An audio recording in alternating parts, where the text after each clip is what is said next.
he was dead, then who was here? You're about to find out more about Mathew's mysterious death on this episode. Don't forget to like, comment, subscribe, and share. Thanks for watching. The mother and her son, Nathaniel, stood frozen in the middle of the living room, their eyes fixed on the dark hallway. A moment ago, something had been standing there, but now, it was gone. Nathaniel tightened his grip on his mother's arm, his small fingers trembling. "Mummy, it was right there," he whispered. The mother didn't respond. She quickly reached for the light switch and turned it on. The hallway flooded with light. Empty. Nothing. No movement. No sound. Just silence. "Stay here," she said firmly, though her own voice was unsteady. She began checking the house room by room. Everything looked normal, until she stepped into Mathew's room. She froze. The bed was neatly made. The room was clean, just as she remembered. But something felt wrong. Slowly, she opened the wardrobe. Her heart skipped. Every single piece of clothing inside looked old, untouched. The same shirts, the same trousers, the same things Mathew had worn 2 years ago. Nothing new, nothing recent. Her hands began to shake.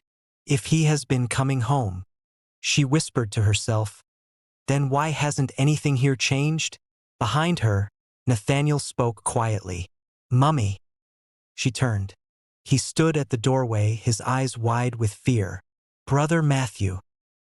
"He never stayed long," Nathaniel said slowly. "He always came at night and left before morning." The mother stared at him. "And he never let me touch his phone," he added. A cold chill ran down her spine. The next day, the mother went to visit their neighbor. She needed confirmation, something real. "Good afternoon," she greeted, trying to stay calm. "Have you seen my son recently?" "Mathew?" The neighbor frowned slightly. "Mathew," she repeated. "I haven't seen that boy in about 2 years." The mother forced a laugh. "No, that can't be right. He comes home every holiday." The neighbor shook her head slowly. "No, your house has been unusually quiet." The mother's smile faded. That evening, she installed a small security camera facing the hallway. She barely slept that night.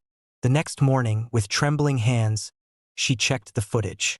First, nothing, just an empty hallway. Then, at exactly 2:13 a.m., the screen flickered. Static.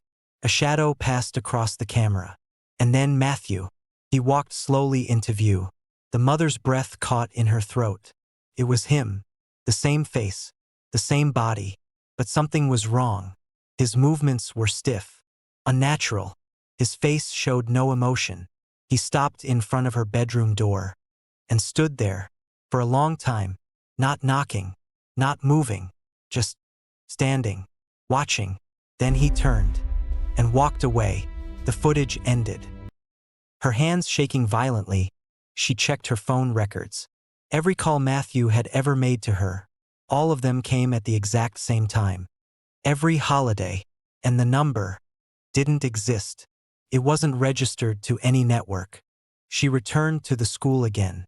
This time, her voice was quieter, but more dangerous. "You're hiding something," she said.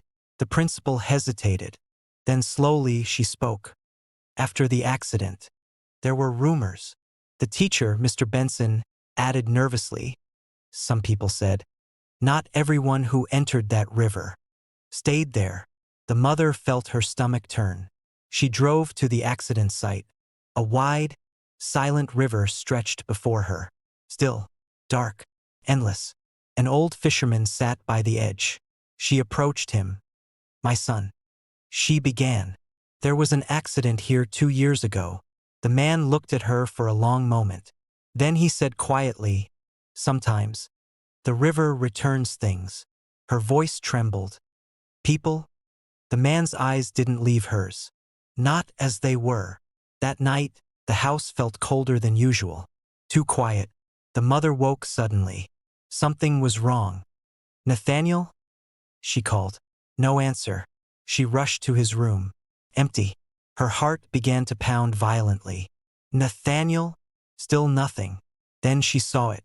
On the floor, a single, wet footprint, leading out of the room. She followed it slowly, step by step. It led straight to Mathew's room. Her hand trembled as she reached for the door. She pushed it open. The room was dark. First, she saw nothing. Then the light flickered on. Nathaniel was sitting on the bed. Still, quiet. Her heart dropped. "Nathaniel," she whispered. He slowly turned his head toward her and smiled. "Mummy." He said he came back for me. The mother's body went cold, because sitting beside him was Mathew. But now she could see it clearly. His clothes were damp. His skin looked pale. And his eyes were empty. Slowly, very slowly, Mathew turned his head toward her. His lips moved. "You weren't supposed to find out." The lights flickered violently. The room went dark. And everything went silent. What happened next? Does he always come home because he misses his family, or is there more to it? Subscribe and click the notifications button for you to get notified when the next episode drops.